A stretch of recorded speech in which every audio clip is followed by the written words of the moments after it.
This is 40K Today. Thanks to the new rules, when you're an engagement range of this podcast, you can still operate on your top profile. Hashtag new 40K. Hello there, 40K friends, and welcome to 40K Today. This is your daily 15-minute dose of everything going on around the world in the world of 40K. I'm your host, Steve Joel. It's Tuesday, August the 11th, and today, big day. We're going to catch up with one half of the amazing 40K Stats Center podcast. Mr. Val Heffelfinger joins us for a chat about babies and facial hair and even a little Warhammer. And we meet a Russian 40K YouTuber who has 177,000 subscribers. Get that. But first, we got to do our poll question of the week. This week, we want to know, do you regularly watch battle reports? If they're your thing, then which ones grab you? It seems as though a lot of folks love their fix of watching other folks play. 85% of respondents, in fact, said, yeah, they're into it.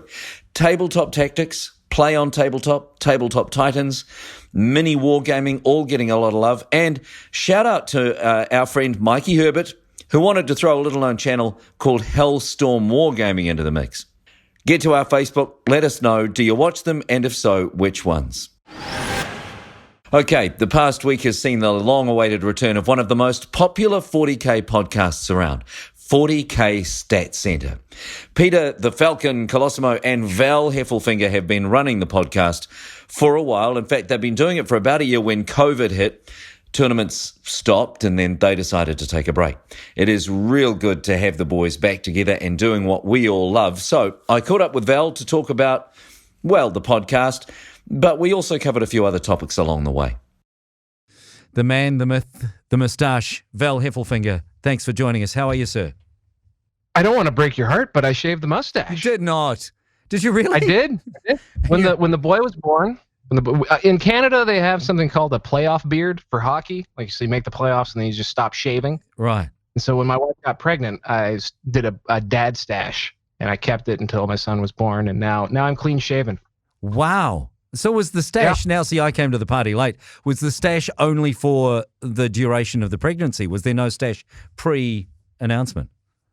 I usually do, we have something called Movember up here. Oh, yeah, I have it in the States. I don't know if down there they got it, but I usually I'll do Movember, and every year before this year, I would say, man, I love that mustache so much. Like I just felt like I was like an RAF fighter pilot. I just thought I had the best mustache. And then I would say, you know what, this year I'm doing it, I'm keeping it. And I'd get to about December 2nd, and then I would have like a meeting with like very serious people or something, and I would shave it like that afternoon. Yeah. Not now, this whole interview shouldn't be about mustaches, but we have Movember here as well, I think all over the world. Okay. And so my son, my first child, was born on the 4th of November. So all of my photos of my son in his first days, I've got this dirty handlebar mustache starting up. My wife hated me for that. A very, very teenage-looking handlebar mustache, I'm sure. Yeah. Yeah. Anyway, let's talk about 40K Stats Center. It's back. There was a hiatus for obvious reasons. I'm just starting to hate now that every single story finishes with the words "due to COVID-19." But sure, yeah, there are obvious reasons. So, but now you're back. So, what did it take to convince you guys? Okay, now's the time. Well, I guess there were like a couple things. One, COVID-19, I think very much even right now, it kind of weighs on us a little bit because we don't want to encourage irresponsible behavior if it's maybe too soon, too soon. So we're going to be very careful, and I think that's why we're trying to emphasize in each show just the safety steps and the standards and care that the tournament organizers are taking to make this possible during the age of COVID-19. Yeah. So because I do think that's important, and people might roll their eyes at me and me and Pete, or think we're being holier than thou. But to be honest with you, I just don't want a 40K tournament to be a super spreading event. I think that would be a bad look. Yeah. So anyway, that's one of the reasons we stopped. Second one was, I was expecting a baby. Really didn't know how that was all going to change. Maybe I would, become a different person. Obviously, I'm the same guy, and my son has been just a real treat so far. He's actually been very easygoing. We've been getting lots of regular sleep. It's been a real treat to have him. So Pete said, hey, why don't I take the brunt of the getting all the interviews and stuff questions together, and we can just sort of meet up and record, and it should be pretty straightforward. Do you want to do it? And I said, yeah, sure. All right. Because we're getting to the point now where there's about a GT a weekend. So that's nothing compared to where we were this time last year. This time last year would have been, I don't know, 6 or 7 at times events in a weekend. It's amazing, right? And so the fact that there are some tournaments happening gives you encouragement to be able to put some stats out there again. Will you include, because there are so many fewer tournaments than there were, will you be including some of the smaller events that are happening around the world that pique your interest? That's actually a super good question, actually. Pete and I were talking about that yesterday. For example, there's Warzone Gigabytes, which for space reasons, they could normally do about 60 people in there, but for social distancing concerns, they dropped it down to, I think, 24 or 26. So that's actually below what a GT would be, which is usually our minimum cut.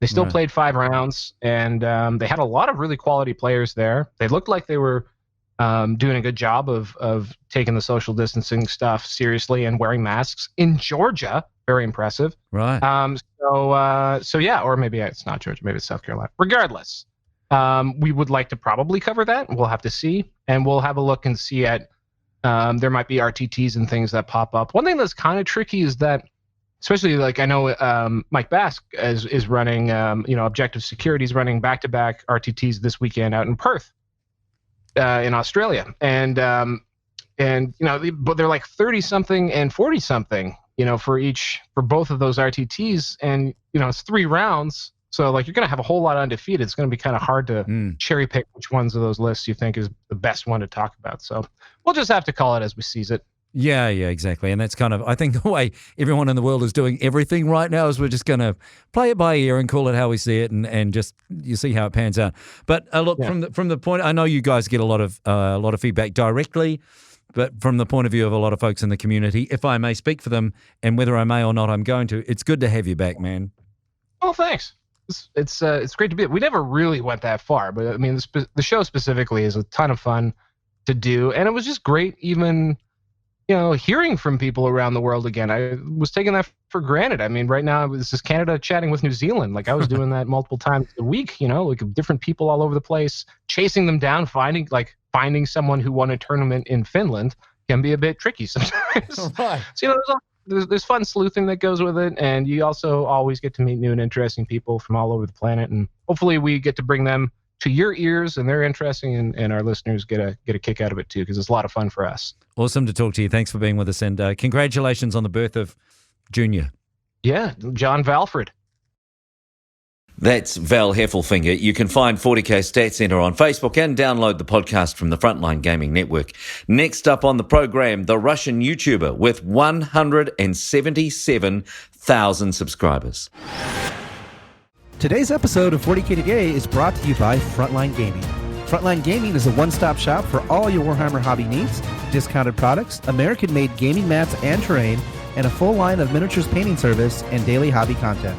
And this can all be found at frontlinegaming.org. Welcome back. We've been asking about battle reports this week, and it's fair to say that Tabletop Tactics is one of the most popular channels there is in the Western world. So let me use them to put our next guests into perspective. Lawrence, Bone, Beard, and the Chef, you know the names. They have a few more than 99,000 subscribers on YouTube. Well, there's a Russian 40K YouTuber that has 177,000 subscribers. John Damaris caught up with the man behind the channel. All right, 40K Today listeners, we are very, very lucky today to be joined by somebody from all the way on the other side of the world. Sean, welcome to the program, all the way from the motherland, right? Greetings, comrade. How are you doing? Yeah, That's amazing. What's up, John? Not much. Well, welcome to 40K Today. This is probably the first peek that we've had into the Russian meta, which over here, and I'll give you a little background, we have great respect for the Russians because they always come to the WTC and put boot to butt. I can't think of another technical way to put it, right? They compete very well. They do very well. But we never hear about them until the WTC, or the ETC, I guess, in the past, and then they sort of disappear off into the night, and then we never hear about them again until the next ETC. They like come out of the clouds, and there they are. So I think there's a lot of interest in the world about what the community in Russia is kind of like. So I thought maybe it'd be fun to have you on. Let's tell everyone about what you do. You do a YouTube channel that is in Russian, correct? Yeah, it's called War Beacon, and it's basically Russia's first dedicated 40K video podcast. I mean, back then when I established it, like the first version of it was in 2010, and it was called it was basically a Russian way of saying Games Workshop. So Мастерская игрушек. That's what it was called. It was a side project for a hobby store that I did, and 3 years later, I quit the shop, and I couldn't really take the intellectual property of that blog with me, so I started a new one. And basically, it's a continuation of the same thing. So, it's called War Beacon. We got 177,000 subs right now. So, and this is a 40K channel in Russia, true, right? Yeah, so, yeah.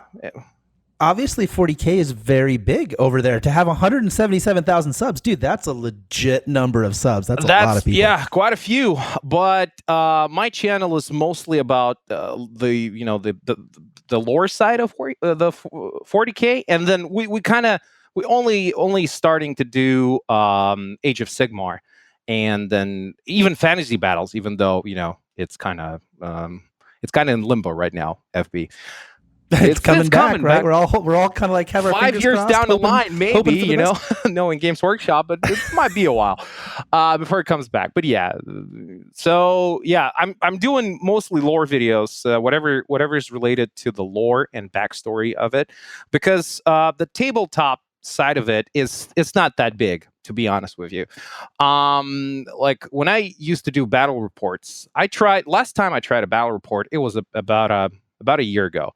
And the first, it was a 3-part. It was planned to be a 3-part battle report, and the first one got like about 100,000 views. The second one got like 60. So you see,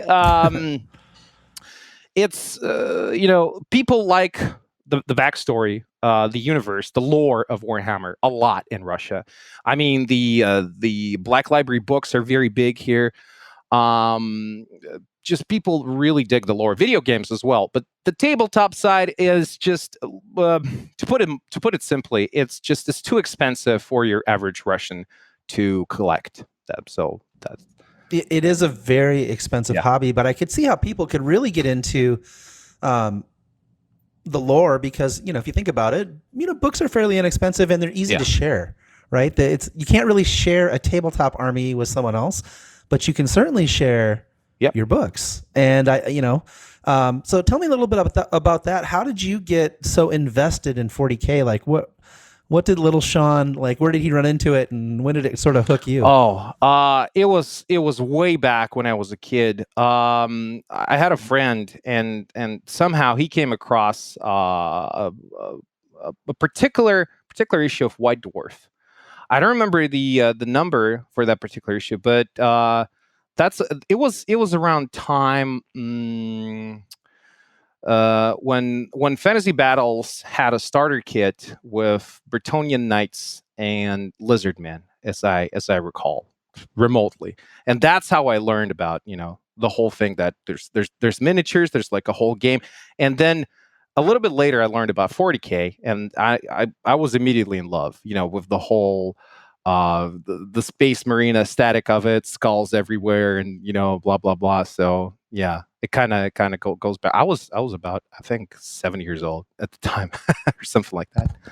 Yeah, that's really cool. So yeah, this is fascinating to me that 40K is so popular in Russia. I would not have expected that. So that's there's plenty of US YouTube channels that don't have 177,000 subscribers. That's amazing. Yeah. Kudos to you. Good work. Thanks. And where can basically, if you'll send me a link, we'll link people over, and if they speak Russian, right, they can check your YouTube channel. Yeah, they can try. I do Russian only content, at least for now. I might move into the English speaking part of YouTube sometime later down the line. But hey guys, you can enable automatic subtitles. They're not great on YouTube, but you can try. So at least there's that. Yeah, I love how the community is sort of like, it's so international, and it's just, I don't know, is it growing like crazy in Russia like it is in the US? Like 40K is going nuts over here. I gotta say, I gotta hand it to Games Workshop. What they've been doing for the past 5 years, when they kind of realized, hey, there's internet. It's like, hey, it's modern day, there's internet. Right? And they started the whole Warhammer community website, which I think is a great idea, what they're doing there. I wish they had it in Russian, but for some reason they still don't. Anyway, but still, that's a great thing. They realize there's the internet. We can work with it. We can work with online communities and stuff like that. And it's been trickling down even to Russia, because there are people out there that do speak English. They read English. They can translate, and majority of the information trickles down, albeit slowly, to the Russian community. It takes time for people to translate, and it really comes down to there's several people out there, not a whole lot, that do this kind of information processing from the West to over here.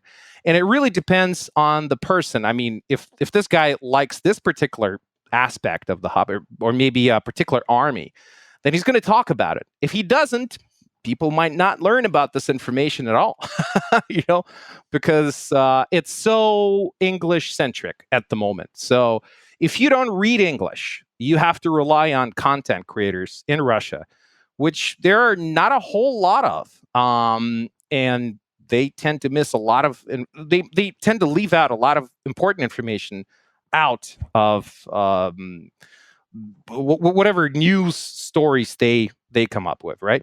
So that's that. And the language barrier is like the second major barrier, apart from the game being expensive. That's it.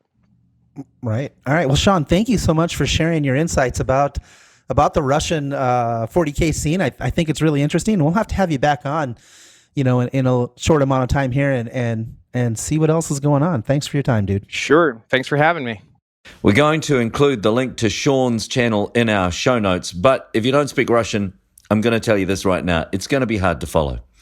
Okay, who's ready for the catchiest jingle in 40K? It's the model of the day, the model of the day, the model of the day. Today's model of the day was submitted by a listener. Seriously, we love it when you hit us up with your models. Adam Peterson has painted a perfect Mephiston. The new model is gorgeous anyway, right? It looks like Adam has gone darker than the traditional blood red with beautiful highlights. The cape and cloak are stunning. The wings are textbook. But the real eye-catching thing is the power sword.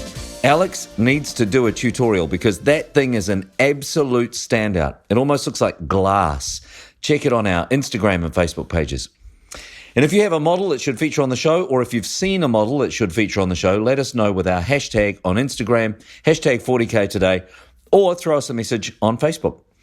And that's it for today's show. Thank you so much for joining us. A big thanks to our content producer, Alex Bainter, our social media superstar, Tanya Gates, and our technical producer, who's had to do a little more today, Seamus Ronan, for all of their hard work once again in putting the program together. We'll see you tomorrow. Until then, for John Damaris and Paul Murphy and the whole team, I'm Steve Joel, and that's what's happening in 40K today.